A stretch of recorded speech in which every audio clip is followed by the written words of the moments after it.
Hello and welcome everybody to another episode of Books and Bytes. Today we're embarking on a deep dive into a truly monumental work.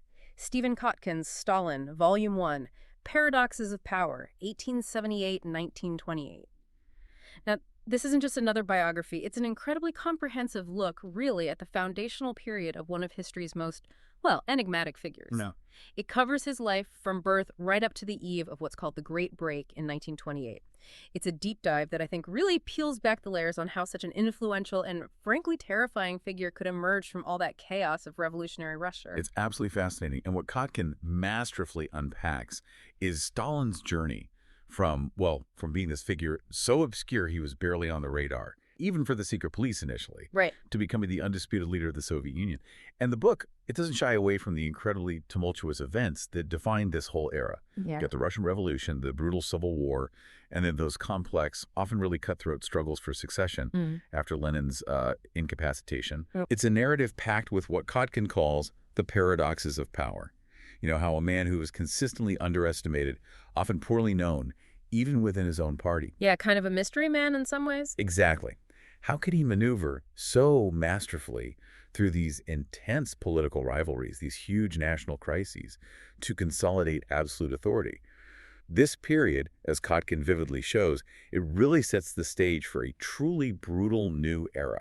And the narrative also critically reveals how, internal party dynamics, these external geopolitical pressures, even dire economic challenges like the infamous grain crisis. All right, that looms large later on. It does. How all these things contributed to the very shape of the emerging Soviet state and, crucially, Stalin's increasingly ruthless methods of control. Okay, let's unpack this right from the start then, because when you think of Stalin now, you probably picture this, looming, omnipresent figure. Yep. But Kotkin paints a surprisingly different picture of his early life. Born in Gori, Georgia, his formative years, even his time involved in revolutionary activities in places like Batum, relatively obscure on the national stage. It's almost unbelievable, really, when you think that as late as spring 1923, an OGPU report, the secret police report, discussing Lenin's potential successors. Yeah. It mentioned Trotsky, Kamenev Bukharin, Zinoviev Dzerzhinsky, all the big players. Guess who wasn't even listed? Stalin.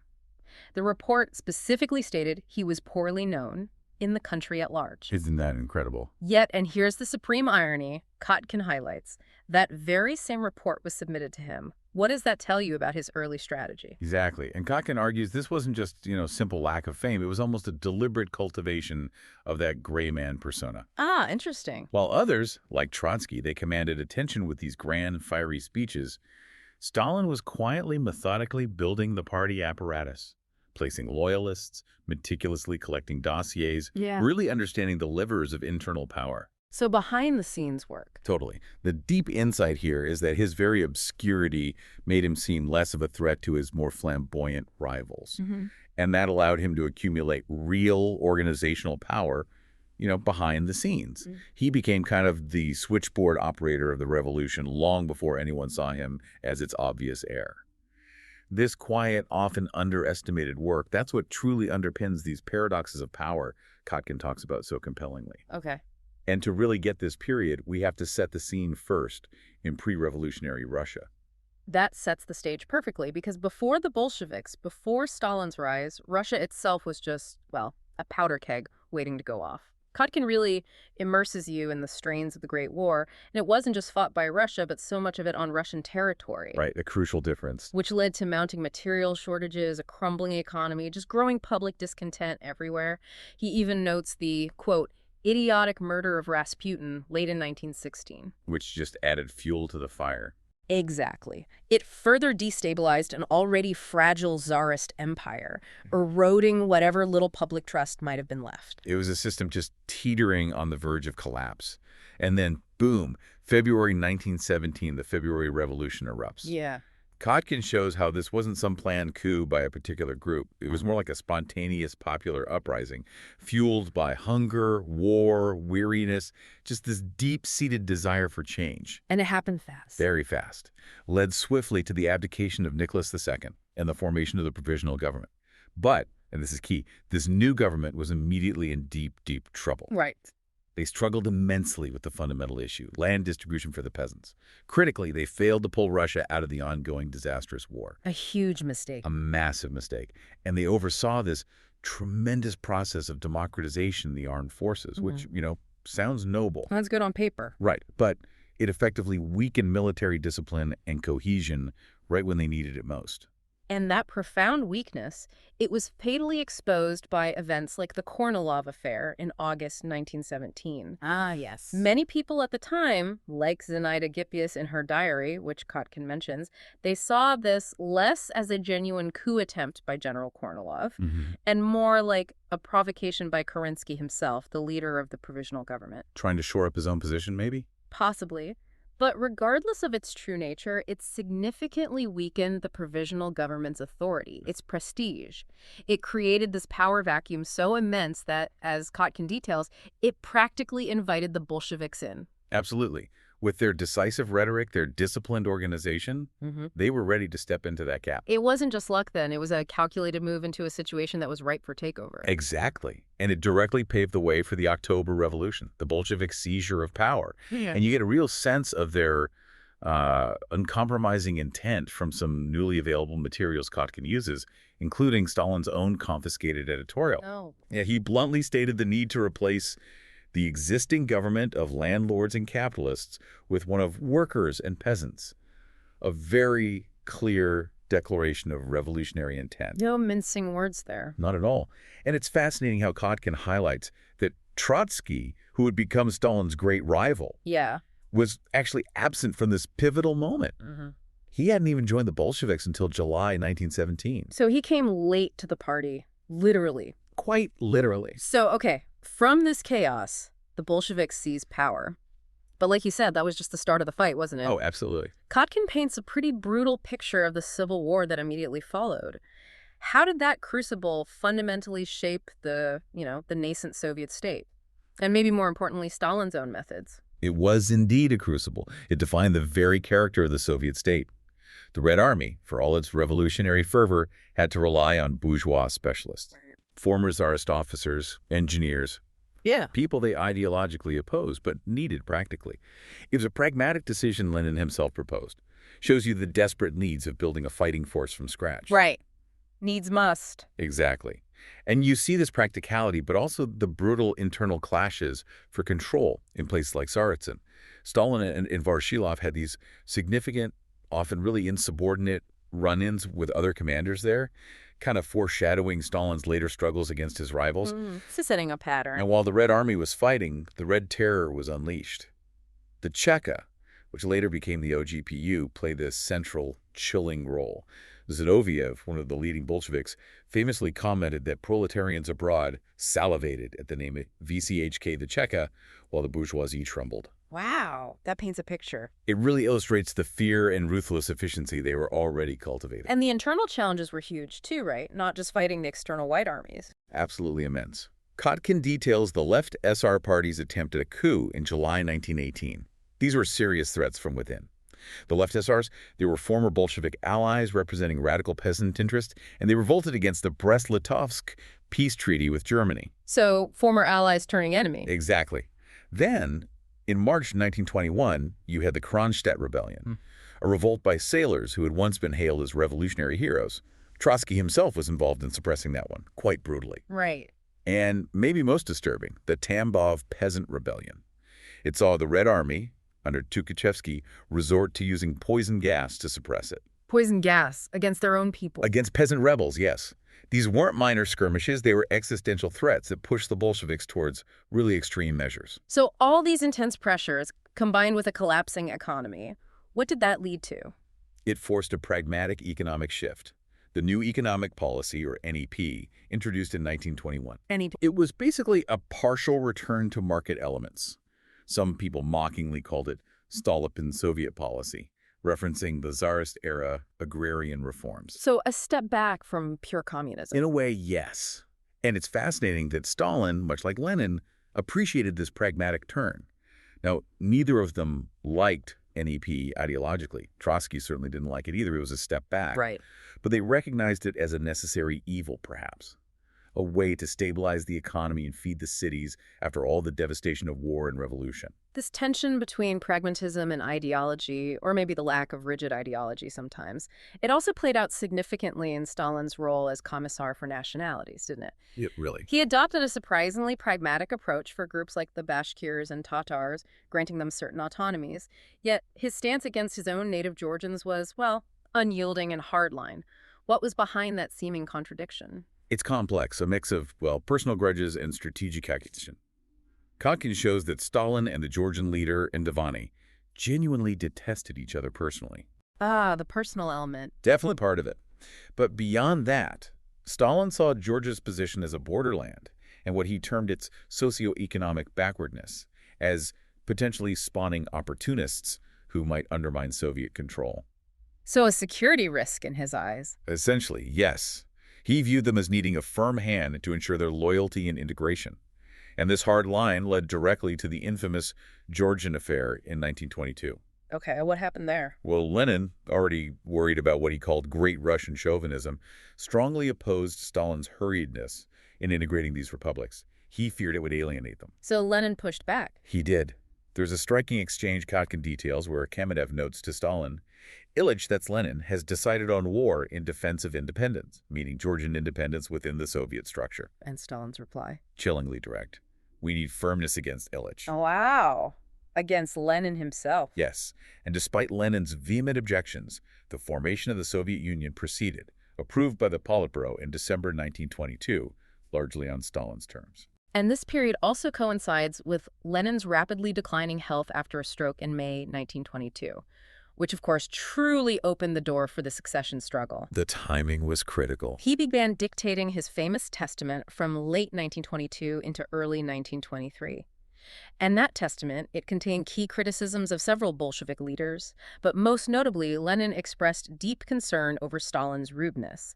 He even suggested removing him from the powerful post of General Secretary. A potentially fatal blow. So what was the fallout when this document became known within the party leadership? Okay, here's where it gets really interesting, and Kotkin shows just how cunning Stalin could be. The testament was indeed read aloud at the 13th Party Congress in May 1924. Okay. But crucially, it was never made public to the broader party or the populace. That was a key decision by the party leadership, Zinoviev and Kamenev included at that point. Publishing it would have significantly undermined Stalin's standing. So they kept it under wraps. They did. And Stalin, when directly confronted with the rudeness charge at that Congress, had this classic defiant response. He said something like, "Yes, I'm rude, comrades," in connection with those who rudely and treacherously destroy and split the party. Ah, turning it around. Exactly. He successfully framed his perceived rudeness not as some personal character flaw, but as a zealous commitment to party unity against perceived enemies. It was an incredibly effective deflection. And this played directly into Trotsky's vulnerability, didn't it? Because he was uniquely susceptible to charges of being an interloper, maybe not a true Leninist, because he joined the Bolsheviks relatively late, July 1917. Absolutely. Years as a Menshevik and independent revolutionary. Kotkin emphasizes that this made him easy prey for political attacks. People could always point to his pre-Bolshevik past. Right. And compounding this, Trotsky was often perceived as having a certain intellectual snobbery. And crucially, he repeatedly refused key party and state positions, like deputy prime minister in January 1923. Why would he do that? Well, he attributed these refusals to disliking the deputy's collegium and, pointedly, the party apparatus that was increasingly falling under Stalin's control. But these refusals Looked bad. they were seen by many as arrogance, maybe a lack of commitment to the hard day-to-day work of the party, the nuts and bolts. It further isolated him. So despite his initial obscurity, despite Lenin's direct criticisms in the Testament, Stalin proved spectacularly successful in 1924 in positioning himself as Lenin's rightful heir. He really did. He masterfully mobilized all available forces against Trotskyism, painting it as this dangerous deviation from true Bolshevism. It was a relentless campaign, wasn't it? Kotkin notes something like 30 articles denouncing Trotskyism appeared in Pravda over just 2 months. It was an all-out ideological and political assault. And his consolidation of absolute power, it really took off from 1924 to 1928, marked by these constantly shifting alliances. Right, you mentioned that earlier. Initially, figures like Zinoviev and Kamenev, they even sided with Stalin, notably on proposals to limit Trotsky's influence within the party.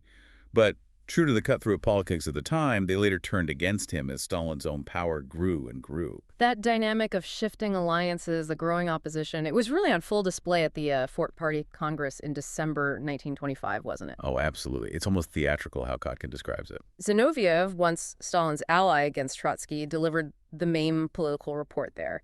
And he brazenly demanded that the left opposition publicly recant their views. The pressure was immense.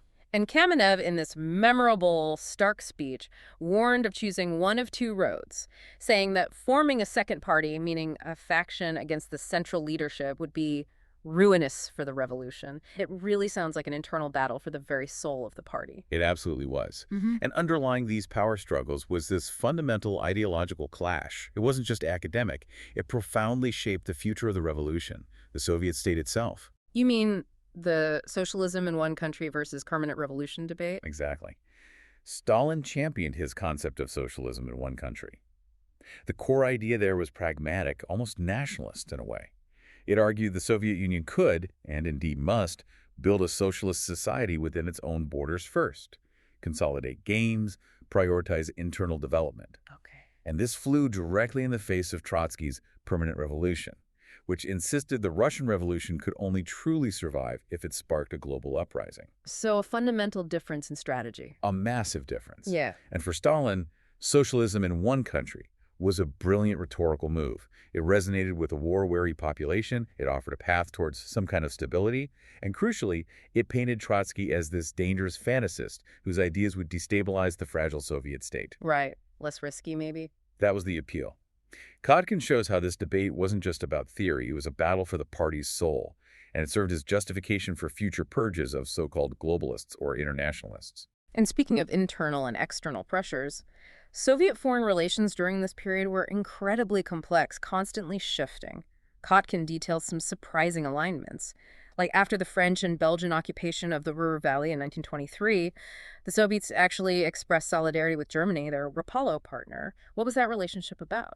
That was a crucial diplomatic and even military bond. The Rapallo Partnership came out of the 1922 Treaty of Rapallo. It allowed both nations, who were diplomatic outcasts after World War I, to bypass the post-war order. Ah, mutual benefit. Very much so. Yeah. Germany, still constrained by the Versailles Treaty, helped build military production facilities on Soviet territory, away from Allied inspection. It was a deep, if maybe cynical, alignment of convenience. Interesting. But at the same time, tensions escalated dramatically with Britain. Oh, hugely. The Soviets supported striking British workers in 1926, which really frayed relations. Yeah. Ultimately, it led Britain to break off diplomatic ties completely in May 1927. Stalin was, in Kotkin's words, just infuriated by this. And China, that policy seemed really complex, too. Incredibly complex. Stalin's policy towards Chiang Kai-shek, well, he viewed him, despite Chiang being explicitly anti-communist, as potentially the best army in China to counter Western influence there. A risky bet. A very risky bet. And Trotsky famously shot back at Stalin on this, saying something like, "Nothing has facilitated Chamberlain's work, meaning British interests, as much as Stalin's false policy, especially in China," implying Stalin's misjudgments were actually helping Britain's imperial aims. Wow. Okay, so all these internal power struggles, these tricky foreign relations, they all seem to converge, culminating in that escalating grain crisis of 1927, 1928. Yes, the pressure cooker moment. This wasn't just an economic hiccup, right? Kotkin portrays it as an existential threat. Severe shortfalls, only 5.4 million tons secured against a target of 7.7 million. That threatened major cities like Moscow and Leningrad, even the Red Army, with literal starvation. The reports were dire. Panicky messages pouring in from regions as far away as Uzbekistan. So what was Stalin's response to this critical situation? This crisis led to what Kotkin calls Stalin's greatest gamble, one that dramatically shaped the future of Soviet agriculture and his own role. He took this rare domestic trip, went to Siberia himself in January 1928. Personally went there. Yes, personally, to enforce grain procurements, basically bypassing the normal party channels. He advocated measures to strike the kulak, that pejorative term for wealthier peasants, often accused of hoarding or exploiting others, the market cornerer. So force was the answer. Increasingly, yes. For Stalin, the market wasn't about supply and demand. It was simply the state's ability to get the peasants' output. He implemented these extraordinary measures, applying Article 107 of the Criminal Code, which allowed severe penalties for hoarding and speculation. And initially there was pushback. Some regional party bosses resisted these measures. There was significant resistance, yes. Kotkin points out that Stalin actually capitulated briefly, repealed the measures due to widespread pushback. Oh, interesting. A moment of doubt. Perhaps. Or maybe just a tactical retreat, because they were soon reinstated. It signaled this hardening of his approach that would define the coming Great Break collectivization. Right. The direction was set. Exactly. This temporary pause was just that, a pause, not a change of heart. The measures came back, demonstrating Stalin's increasing willingness to use force to bend the peasantry to the state's will. And amidst all this rising tension, Trotsky's final political defeat played out. Yes. In January 1928, he was forcibly deported, sent off to Alma-Ata in Kazakhstan. Exile. Internal exile, yes. His departure was marked by this crowd gathering at Kazan railway station in Moscow, defiantly chanting, "Long live Trotsky." It was a last public gasp of support for the fallen rival. It was a really nod at Stalin. I can imagine. And it's at this point, as the noose tightens around any opposition, that even figures like Bukharin, who was once a key intellectual ally, even a friend of Stalin, they start to realize the terrible trajectory things are on. It's quite tragic, isn't it? Kotkin captures their dawning fear, like in that secret conversation Bukharin had with Kamenev in July 1928. He expressed a terrible fear of a split, a recognition that the party, once united by revolution, was now being torn apart by one man's ambition. Bukharin even accused key figures, like Orjonikidze, who was close to Stalin, of betrayal. The paranoia was setting in. The lines were being drawn. And that very same month, July 1928, the Sixth Comintern Congress, the Communist International meeting in Moscow, it unmasked what it called a right deviation, specifically targeting figures like Tomsky, one of Bukharin's allies in the trade union. Laying the groundwork. Precisely. It was a clear signal that further purges were on the horizon, consolidating Stalin's control not just over the party inside the Soviet Union, but over the international communist movement as well. The stage was well and truly set for the dark years of collectivization and the great terror that would define the next era. As we wrap up this deep dive into Stephen Kotkin's Stalin Volume 1, it's just incredibly clear how this detailed journey through Stalin's early life, through that tumultuous first decade of the Soviet Union, how it reveals the origins of a system that would profoundly shape the entire 20th century. Kotkin really shows us the man and the system in their formative, crucial years. Absolutely. And understanding this period, it's just crucial for grasping how a figure like Stalin, who started out perceived as this, great functionary, Right. how he consolidated such immense and terrifying power. He transformed an early revolutionary state into this monolithic force, often through what seemed like paradoxical decisions, definitely through brutal efficiency and this relentless, almost unseen focus on political control behind the scenes. It vividly shows that chilling evolution, doesn't it, from revolutionary ideology into authoritarian state policy, and how a seemingly obscure figure could become the architect of, well, a new and terrifying world order. So here's a final thought for you, our listeners, to consider, building on everything we've discussed. Given how crucial these internal party struggles, the shifting alliances, and those intense foreign policy tensions were to Stalin's unlikely and ultimately brutal rise, how might a different leader, or maybe different international circumstances, perhaps a less devastating civil war or a different global economic climate, how might that have altered the trajectory of the Soviet Union, or maybe even the world as we know it?